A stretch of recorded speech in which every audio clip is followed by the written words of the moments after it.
maddədə dəyişikliklər təklif olunur və bu dəyişikliklərin mahiyyəti ondan ibarətdir ki, cərimələrin müəyyənləşdirilməsi sabit, yəni fiks məbləğlərdən daha diferensial meyarlara keçid tətbiq olunur. Yəni, əgər mövcud redaksiyada cərimələrin məbləği sabit, fiks rəqəmlərlə ifadə olunursa, yeni təklif olunan layihədə cərimələrin məbləği hesablanan zaman diferensial olaraq dəymiş ziyan məbləği meyar olaraq götürüləcək və buna uyğun olaraq cərimələrin məbləği hesablanacaq. Amma bütün bunlarla yanaşı 246.1-ci maddədə cərimələrin məbləği müəyyənləşdirilən zaman dəymiş ziyanın 2 mislinədək olan miqdar və ya 2 ilədək azadlığı məhdudlaşdırılması və ya azadlıqdan məhrum etmə nəzərdə tutulub.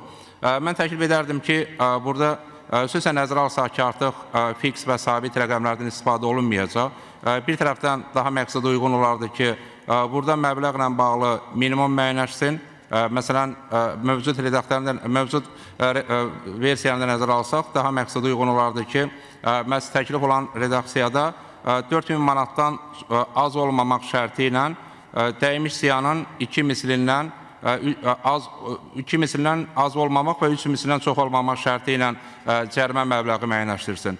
Bunun nə üçün ehtiyac var? Çünki bəzi hallarda dəymiş ziyanın məbləği böyük rəqəmlə ifadə olunmaya bilər və nəticədə onun 2 misli praktik olaraq cərimə baxımdan kiçik rəqəmlə ifadə olunur. O baxımdan daha məqsədə uyğun olardı ki, məhz 246.1-ci maddədə minimum məbləğ də müəyyənləşdirsin. Əgər dəymiş ziyanın məbləği minimum məbləğdən az olursa, o halda minimum məbləğ götürməklə cərimələrin hesablanması mümkün ola bilər. Eyni ilə 246.2 və 246.3-cü maddələrlə də oxşar redaktörün nəzərə alınması və müzakirə olunmasını təklif etmək istərdim. 246.1-ci maddədə mədəni sərvətlərin ehtiyatsızlıq səbəbindən məhv olması halı baş verərsə, dəymiş ziyan eyni zamanda cərimə və cəzalar nəzərdə tutulur. Əvvəla təklif etmək istərdim ki, xüsusən 246.1, .2 və .3-cü maddələrdə qəsdən ziyanın vurulması nəzərdə tutulduğu üçün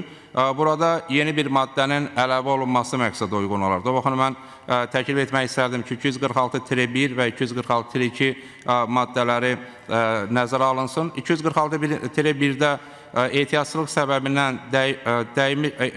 səbəbindən mədəni tarixi abidələrə dəymiş ziyan hesablanan zaman burada xeyli miqdarda dəymiş ziyan məhv etmədən ayrılsın. Çünki nəzərə alsaq ki, biz qəsdən ziyan vuran zaman ehtiyatsızlıq səbəbindən ziyandan fərqi müəyyənləşdirməsinə ehtiyac var. Çünki ehtiyatsızlıq səbəbindən yalnız məhv etmə nəzərdə tutulur, amma daha məqsədə uyğun olardı ki, həm də ehtiyatsızlıq səbəbindən xeyli miqdarda ziyanın vurulması nəzərdə tutulsun ki, bu da praktik olaraq iki maddənin qanun layihəsinə gətirilməsidir və qanun layihəsində artıq bu ziyanların həm cərimə baxımdan, həm cəza baxımdan fərqləndirməsinə gətirib çıxara bilər.